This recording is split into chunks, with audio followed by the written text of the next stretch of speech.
Hello everyone, ये हमारे पास जो क्वेश्चन पेपर है ये BLLB 2020 का है BHU का, और इसमें हम फर्स्ट 40 क्वेश्चंस आपको बताने वाले हैं। तो यहाँ पे 100% गारंटेड बिल्कुल सही एक्यूरेट आंसर्स आपको बताए जाएंगे।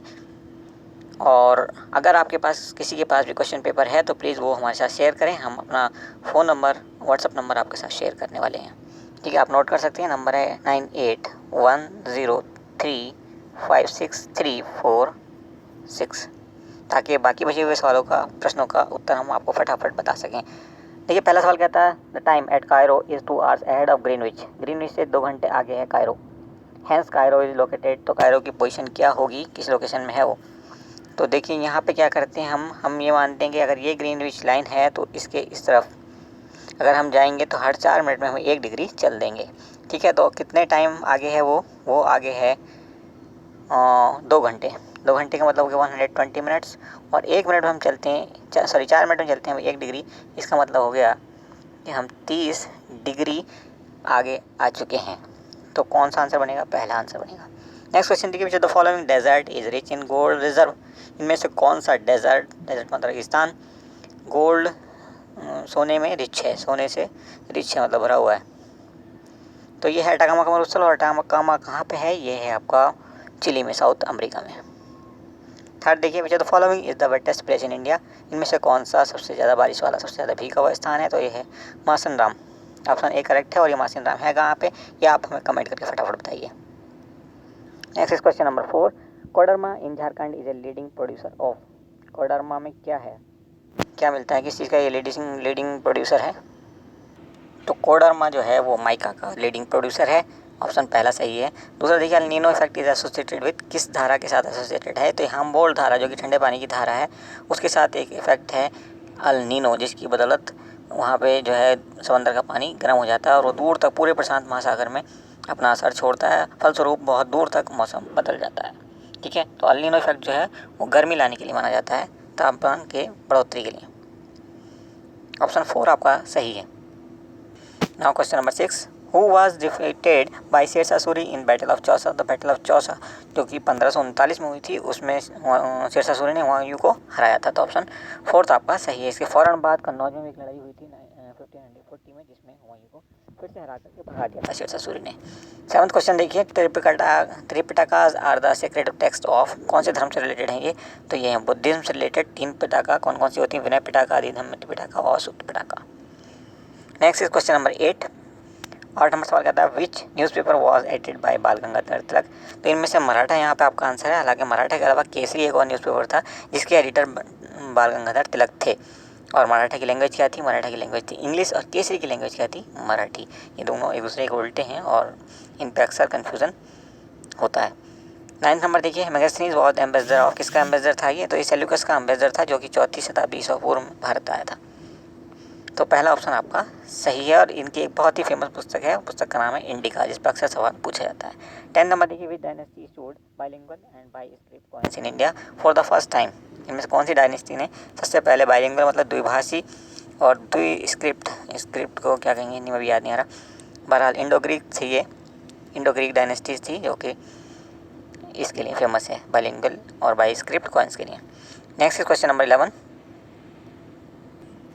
Operation vanilla started by Indian navy aiming at providing relief to cyclone affected area in Madagascar.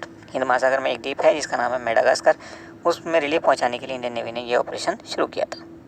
Next देखिए, सवाल number 12। Which of the following is the first non English movie received best picture Oscar award in February 2020। तो कौन सी movie थी? ये थी आपकी parasite, और इसके डायरेक्टर कौन थे? इसके डायरेक्टर एक साउथ कोरियन डायरेक्टर थे जिनका नाम था बॉन्ग जून हो। नेक्स्ट इज 13 नंबर देखिए, according to the central pollution control board the city which is mostly polluted due to dumping and burning of waste is. कौन सी सिटी है जो सबसे ज़्यादा पोल्यूटेड है due to dumping and burning of waste? कूड़ा डाला जाना और कूड़ा के जलाए जाने के कारण। तो ये है दिल्ली। ऑप्शन पहला सही है आपका। अगला प्रश्न संख्या 14। First T20 hattrick was taken by. तो ये ब्रेटली थे जिन्होंने बांग्लादेश के खिलाफ पहली हैट्रिक लगाई थी, और ये 2007 की बात है। अब आप हमें बताएंगे कि ब्रेटली किस देश के खिलाड़ी हैं। 15 नंबर देखिए, who has been appointed as the deputy governor of RBI। Reserve Bank of India के डिप्टी गवर्नर के रूप में किसे मनोनीत किया गया है? तो ये अपॉइंट किया गया, ये हैं माइकल देवव्रता पात्रा। ऑप्शन पहला सही है। शशिकांत दास तो कोई है ही नहीं यहाँ पे। शक्तिकांता दास तो उसके आरबीआई गवर्नर हैं। 16 नंबर देखिए, who among the following has been appointed as foreign secretary of India. इनमें से किसको फॉरेन सेक्रेटरी ऑफ इंडिया बनाया गया है, भारत का विदेश सचिव? तो ये हर्षवर्धन श्रृंगला। ऑप्शन पहला आपका आंसर है। Next is 17th book R N Kao gentleman spymaster is written by. किसने लिखी थी? तो ये नितिन अनंत गोखले ने लिखी थी और ये किसकी बायोग्राफी है, जीवन कथा है ये। जेंटलमैन स्पाई मास्टर हमारे जो पहले रॉ के चीफ रहे हैं और संस्थापक रहे हैं, आर एन काओ। रॉ के बारे में आप जानते हो, रिसर्च एंड एनालिसिस विंग हमारी जासूसी एजेंसी है। प्रश्न 18 देखिए, CAR T cell therapy is use to cure. किस लिए इस थेरेपी का इस्तेमाल किया जाता है, किसके इलाज में? तो ये है ब्लड कैंसर। और कार की फुल फॉर्म क्या होती है? ये होती है काइमेरिक एंटीजन रिसेप्टर। 19 नंबर प्रश्न का इसके अलावा the following substance is added in soap to make it antiseptic. Antiseptic बनाने के लिए साबुन में किस चीज़ का इस्तेमाल किया जाता है? तो ये होता है बिथियोनॉल। ऑप्शन पहला आपका सही है। 20 number the most abundant source of iron is. Iron का सबसे ज़्यादा अबंडेंट मतलब रिच सोर्स क्या है? तो ये ग्रीन वेजिटेबल्स होती हैं। पहला ऑप्शन आपका सही है। 21 boric acid added to talcum powder serve the purpose of. क्यों डाला जाता है, किस पर्पज से? तो ये डाला जाता है एंटीसेप्टिक बनाने के लिए। और इसका फार्मूला क्या होता है? कई बार आपसे फार्मूला पूछा जा सकता है गोइंग फॉरवर्ड। जो बच्चे एग्जाम देंगे वो प्लीज़ नोट कर लें। H3BO3 इसका फार्मूला होता है। 22 नंबर देखिए, मैनहट्टन प्रोजेक्ट वाज इनिशिएटेड। क्यों मैनहट्टन प्रोजेक्ट इनिशिएट किया गया था, शुरू किया गया था? तो ये था to produce first atomic bomb during the second world war. दूसरे सेकेंड वर्ल्ड वार के दौरान एटम बनाने के लिए ये किया गया था। प्रश्न संख्या 23 the propose name for common currency of 8 west African states is Eco. पहला ऑप्शन आपका सही है। 24 the president of European council. ये हैं चार्ल्स माइकल, जो कि बेल्जियम के एक्स प्राइम मिनिस्टर रह चुके हैं सन 2014 से 2019 के बीच। प्रश्न संख्या 25 global potato conclave 2020 was held at. कहाँ पे हुई थी ये? तो ये हुई थी गुजरात के गांधीनगर में। ऑप्शन पहला सही है। 26 नंबर देखिए, the British parliament pass the Indian independence act in. कब पास किया गया था? तो जुलाई 1947 में पास किया गया था, जिसके बाद भारत को विभाजित किया गया। 27 number according to article 156 of constitution of India what should be the minimum age of a person to hold the governorship of a state. Governor बनने के लिए किसी स्टेट का, किसी राज्य का गवर्नर बनने के लिए आपको मिनिमम कितनी एज की रिक्वायरमेंट होती है? तो ये होती है 35 ईयर्स।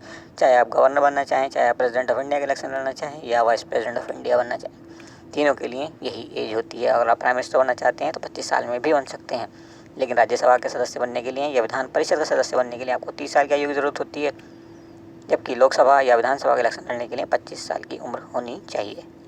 कोई फैक्ट हमने आपके साथ एक साथ शेयर कर लिए। अब आप इस क्वेश्चन में कहीं भी कभी भी कंफ्यूज नहीं होंगे। Next is 28 number who was the first Indian to be elected to the British parliament. British parliament में इलेक्ट होने वाले पहले भारतीय कौन थे? तो ये थे हमारे दादा भाई नेहरू जी, जो 1892 से 1895 तक लिबरल पार्टी के मेंबर रहे हैं। हाउस ऑफ कॉमन्स में ये वहाँ पे के मेंबर थे, MP। Next is 29 number do or die call was given by Gandhi ji during. किस आंदोलन के दौरान गांधी जी ने डू और डाई का कॉल दिया था, नारा दिया था?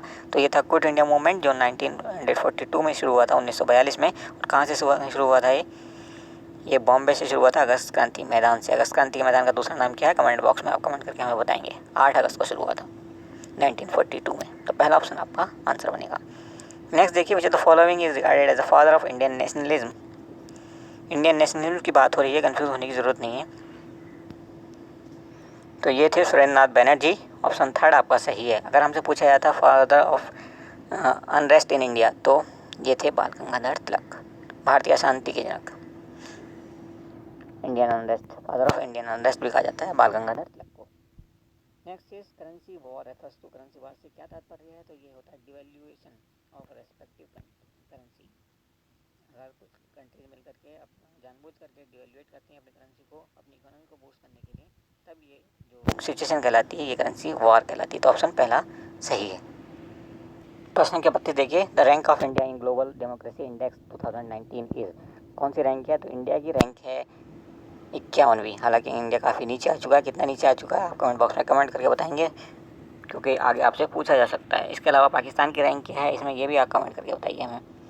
साथ ही साथ बांग्लादेश और चाइना की रैंकिंग भी, जबकि रशिया की भी काफ़ी नीचे है। 134th रैंक जो है रशिया की है इस इंडेक्स में, यानी कि उसकी सिचुएशन भी काफ़ी वर्स्ट है। और टोटल 165 कंट्रीज इन्होंने लिए हैं, जिसमें नॉर्थ कोरिया जो है सबसे नीचे है। ठीक है, तो ये तो कुछ फैक्ट्स है इसके रिगार्डिंग। इसके अलावा एक और इम्पॉर्टेंट क्वेश्चन जो यहाँ पे बनता है वो ये बनता है कि कौन इसको जारी करता है, तो इसको जारी करता है इकोनॉमिस्ट इंटेलिजेंस यूनिट, EIU। कितने कितने इंटरेस्टिंग और अच्छे फैक्ट्स हम आपको बता दिए जो आने वाले समय में आपको बहुत हेल्प करेंगे। भले ही आप आज से 3 साल बाद एग्ज़ाम दें, लेकिन बहुत सारे फैक्टर ऐसे हैं यहाँ पे जो आपको हेल्प करेंगे। और एक इम्पॉर्टेंट फैक्ट ये है कि इस इंडेक्स को टॉप किसने किया था? नॉर्वे ने टॉप किया था। नॉर्वे नंबर 1 पोजीशन पे है। अब 33वां सवाल देखिए, government of which state has appointed a 9-year-old girl named Valentina Elangbam as green ambassador. तो ये है मणिपुर, जिस स्टेट ने इस लड़की को अपना एम्बेसडर, ग्रीन एम्बेसडर बनाया है। 34 नंबर देखिए, the name of women IPS officer who has scaled highest peak of mount in North America in June 2019 में यहाँ पे जो है इस वुमेन IPS ऑफिसर ने इस हाईएस्ट पीक को अमेरिका की फतह किया है। तो पहला ऑप्शन आपका सही है, अपर्णा कुमार, ये इंडियन पुलिस सर्विस की ऑफिसर हैं। 35 number, which of the following book was launch on the occasion of completion of 2 years of Shri Venkaiah Naidu as vice president of India. Vice president of India के बनने के 2 साल बाद वेंकैया नायडू जी ने एक बुक इनॉग्रेट की थी और उस बुक का नाम है लिसनिंग, लर्निंग एंड लीडिंग। तो पहला ऑप्शन आपका आंसर है। 36 नंबर देखिए, on January 22, 2020 in which country Mahatma Gandhi convention centre was inaugurated by the foreign minister of India mister S Jaishankar.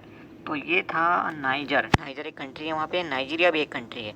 तो यहाँ पे थोड़ी स्पेलिंग मिस्टेक है, बहरहाल ये नाइजीरिया लिख दिया गया है, जो कि पूरी तरह से इस सवाल को, इस प्रश्न को गलत कर देता है। तो नोट करके रखिए, क्वेश्चन को आप क्लेम कर सकते हैं अगर आंसर सी में, आंसर में इसको मतलब हटाया नहीं गया आंसर की में, और BHU ने खुद ही स्वयं ही अपने आप ही इसको डिलीट नहीं किया। तो now question number 37, Jaya is the name of high yielding variety of paddy. चावल की ये किस्म है जया, और रत्ना भी एक बहुत फेमस किस्म है इसकी।